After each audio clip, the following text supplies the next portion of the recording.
بسم اللہ الرحمن الرحیم۔ یہاں پر ہم سورۃ الاعلیٰ پڑھنے لگے ہیں۔ سبح اسم ربک الاعلی، آپ پاکی بیان کریں اپنے رب کے نام کی، الاعلی جو کہ بہت بلند ہے، الذی خلق فسوا جس نے ہر چیز کو پیدا کیا، فسوا پھر اسے ٹھیک ٹھاک بنایا، والذی قدر فہدا اور جس نے ہر چیز کا اندازہ کیا، فہدا پھر اس کو ہدایت دی۔ یعنی اللہ تعالیٰ نے ہر چیز کو پیدا کیا اور پھر اس کو اندازے کے ساتھ پیدا کیا اور پھر انہیں مقصد میں لگا دیا کہ اس چیز کا کیا مقصد ہوگا۔ والذی اخرج المرعى اور وہی تو ذات ہے جس نے زمین سے چارے کو نکالا ہے، یعنی جو زمین سے سرسبزہ جو نکالا ہے یہ اللہ تعالیٰ نے ہی سبزے کو نکالا ہے۔ فَجَعَلَهُ غُثَاءً أَحْوَىٰ پھر اس نے اس کو سیاہ کوڑا کر دیا۔ تو یہاں سے اس بات کی طرف اشارہ ہے کہ ہر چیز کا ایک وقت ہوتا ہے۔ کچھ عرصے کے لیے وہ جو چیز ہے وہ بڑی اچھی اور بارونق دکھائی دیتی ہے اور ہری بھری سرسبز نظر آتی ہے، لیکن کچھ عرصے کے بعد وہ فنا ہو جاتی ہے، ختم ہو جاتی ہے۔ تو اسی طرح انسان بھی ہے کہ کچھ عرصے کے بعد جو ہے نا وہ بھی کیا ہو جائے گا، فنا ہو جائے گا، ختم ہو جائے گا۔ ہر چیز ایسے ہی کچھ عرصے کے بعد فنا ہو جاتی ہے۔ سَنُقْرِئُكَ فَلَا تَنسَىٰ ان قریب ہم آپ کو پڑھائیں گے تو آپ نہیں بھولیں گے۔ اب یہاں پر اس کا مطلب یہ ہے کہ نبی کریم صلی اللہ علیہ وسلم کو ہمیشہ اس بات کی فکر رہتی تھی کہ کہیں قرآن مجید کی آیات جو ان کو وحی ہو رہی ہیں وہ بھول نہ جائیں۔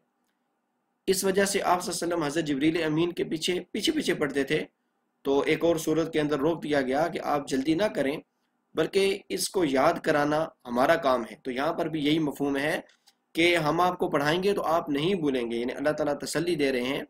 ہاں وہ احکام جو اللہ تعالیٰ منسوخ کر دیں تو وہ آپ بھول سکتے ہیں، یا جو اللہ تعالیٰ آپ کو بھلانا چاہے وہ بھول سکتے ہیں۔ اسی بات سے الا ماشاء اللہ کی طرف اشارہ کیا ہے، الا ماشاء اللہ مگر جو اللہ چاہے، یعنی جو اللہ چاہے تو وہ آپ بھول سکتے ہیں۔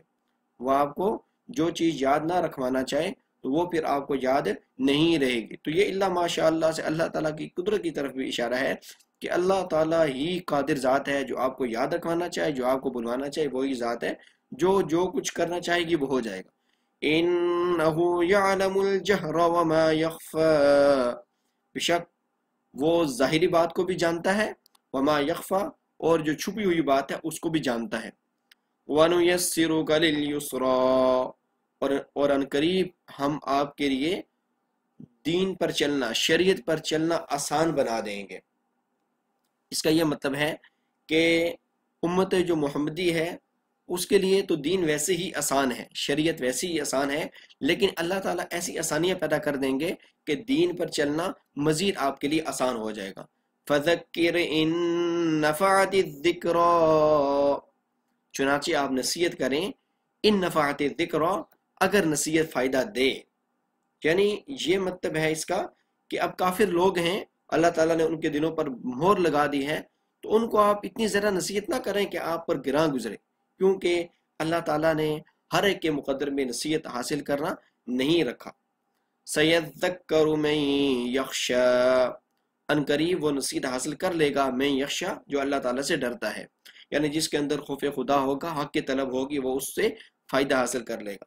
وَيَتَجَنَّبُهَا الْأَشْقَىٰ اور بڑا بدبخت اس سے دور رہے گا، یعنی وہ جس کے دل پر اللہ تعالیٰ نے مہر لگا دی ہے تو اس کو نصیحت کا کوئی فائدہ نہیں ہوگا۔ الَّذِي يَصْلَى النَّارَ الْكُبْرَىٰ اور وہ جو بڑا بدبخت ہے جو کہ داخل ہوگا بڑی آگ میں۔ ثُمَّ لَا يَمُوتُ فِيهَا وَلَا يَحْيَا اور پھر نہ تو اس کو موت آئے گی، ولا یحیا اس میں، اور نہ ہی وہ زندہ رہے گا، یعنی یہ خواہش کرے گا کہ کاش کہ مجھے موت آ جائے، تو موت تو آ نہیں سکتی۔ ولا یحیا اور نہ وہ زندہ رہے گا۔ زندہ نہ رہنے سے مراد یہ ہے کہ سکون والی زندگی اس کو جہنم میں کہاں پر میسر ہوگی، یعنی سکون والی زندگی جہنم میں اس کو میسر نہیں ہوگی، یہ مراد ہے۔ قد افلح من تزکا تحقیق کہ وہ شخص کامیاب ہو گیا، من تزکا جس نے اپنا تزکیہ کیا، جس نے پاکیزگی اختیار کی۔ وَذَكَرَ اسْمَ رَبِّهِ فَصَلَّى اور اپنے رب کا نام لیتا رہا، فَصَلَّى اور نماز پڑھتا رہا۔ بل تؤثرون الحیات الدنیا بلکہ تم دنیاوی زندگی کو ترجیح دیتے ہو، والآخرۃ خیر وابقا اور آخرت بہت بہتر ہے، وابقا اور پائیدار ہے یعنی باقی رہنے والی ہے۔ ان ھذا لفی الصحف الاولی اللہ تعالیٰ کہہ رہے ہیں کہ بے شک یہ جو مضمون ہے، یہ جو بات ہم نے کی ہے، یہ بات پہلے صحیفوں میں بھی اسی طرح موجود ہے۔ کون سے صحیفوں میں؟